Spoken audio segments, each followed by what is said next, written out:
Bienvenue sur Esprit de réussite. Ce que vous allez découvrir aujourd'hui va vous surprendre et vous motiver. Reste jusqu'à la fin pour ne rien rater.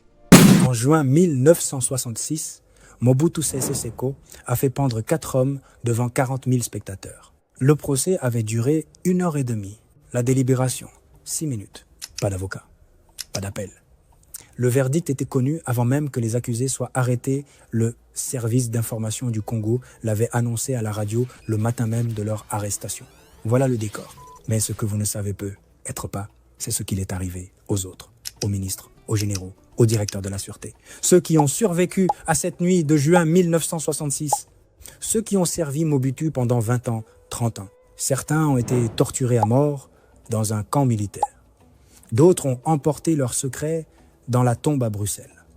L'un d'eux a été abattu d'une balle dans la nuque à 23h du soir, au moment même où il essayait de sauver Kinshasa.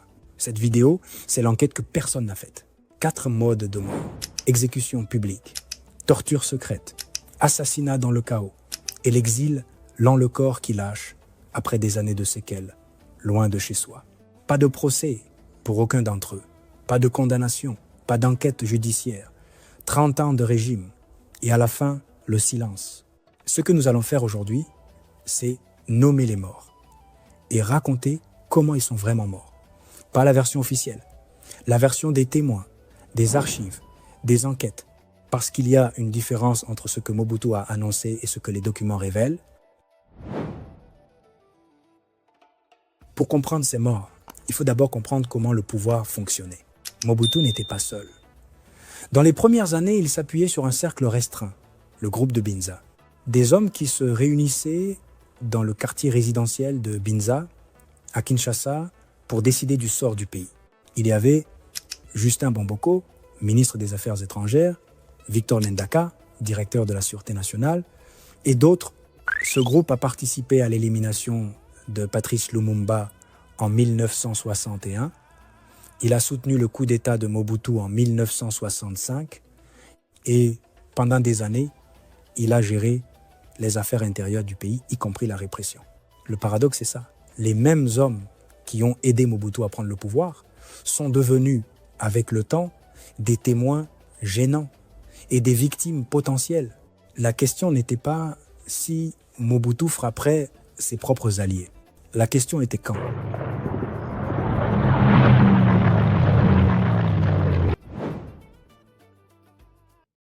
« 2 juin 1966.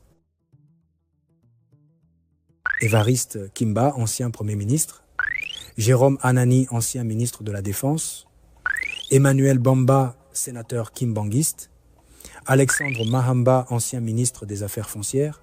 Ces 4 hommes ont été conduits au stade Kamanyola à Kinshasa devant 40 000 spectateurs et pendus.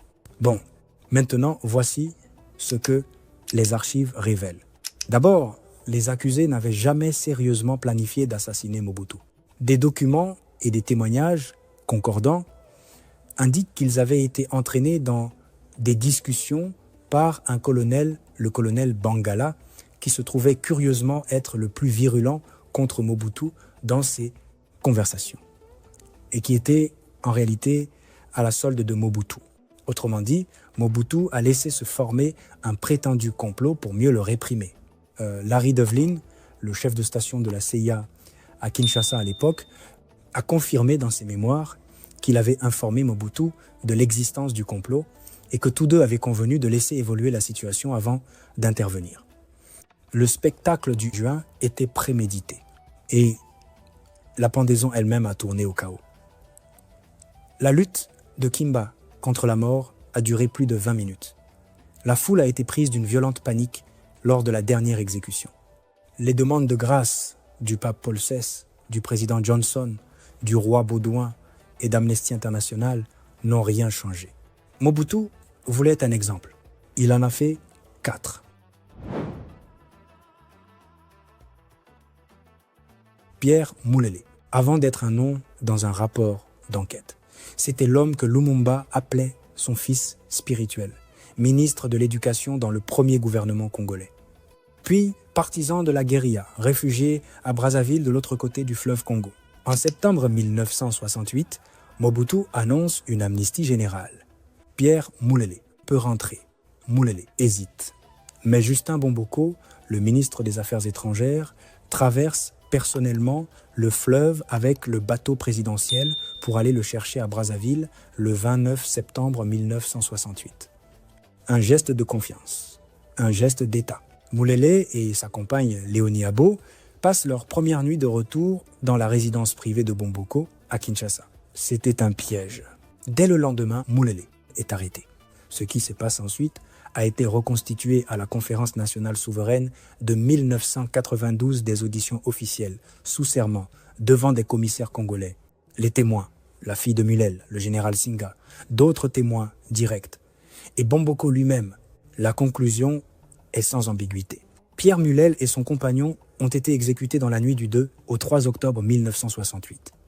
Les tortionnaires sont identifiés dans les sources des membres du groupe de Binza, dont Nendaka. Et la torture, il faut le dire clairement, parce que c'est ce que les archives documentent, était d'une barbarie calculée. Ses membres ont été amputés alors qu'il était encore en vie. Ce qui restait de son corps a été jeté dans le fleuve Congo. Léonie Abo, sa compagne, a survécu. Elle a témoigné. Elle a rapporté les dernières paroles de Moulele, prononcées avant son arrestation. Il y a 3 choses, la naissance, la vie et la mort. J'ai fait tout ce que je pouvais, j'ai semé les bonnes graines.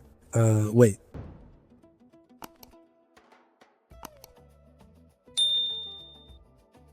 La vérité des survivants est souvent moins spectaculaire et plus triste.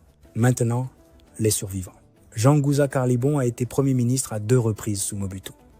En 1977, il a été arrêté, accusé d'avoir trahi des informations aux opposants du régime. Il a été torturé, décharge électrique, rupture vasculaire, il a survécu. On lui a même rendu son poste de Premier ministre en 1980. Mobutu avait ce talent particulier, briser ses hommes, puis les récupérer. En 1995, Ngouza est frappé d'une attaque cérébrale. Il passe des mois dans un état critique en Afrique du Sud. Presque squelettique selon ceux qui l'ont vu, il revient au Congo pour mourir. Il s'éteint le 27 juillet 2003 à Kinshasa. La question que personne n'a posée officiellement.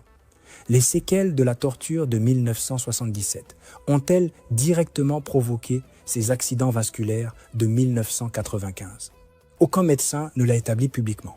Victor Nendaka, lui, était l'un des hommes les plus redoutés du Zaïre, directeur de la Sûreté nationale, homme du groupe de Binza, présent lors de la torture de Mulel, selon les sources disponibles. À la fin de sa vie, il s'est retrouvé devant la commission belge enquêtant sur l'assassinat de Lumumba. Vous en savez plus que vous ne le prétendez, lui avait lancé un parlementaire. Nendaka, tout sourire, avait haussé les épaules. Il est mort le 22 août 2002 à Bruxelles, après une longue maladie en exil. Avec tous ses secrets, la formule d'un journaliste belge contemporain résume tout, de lourds secrets qu'il a aujourd'hui emportés dans sa tombe. Justin Bomboko, celui qui était allé chercher Mulel à Brazzaville avec le bateau présidentiel, a vécu jusqu'à 86 ans. Il est mort dans les meilleures cliniques de Bruxelles, en avril 2014. Des suites d'une longue maladie, il avait témoigné à la CNS en 1992 face au commissaire qui enquêtait sur le meurtre de Pierre Moulele. Il n'a jamais été poursuivi. Il y a quelque chose que ces destins, mis côte à côte, révèlent avec une clarté troublante. La mort sous Mobutu n'était pas seulement une punition, c'était un message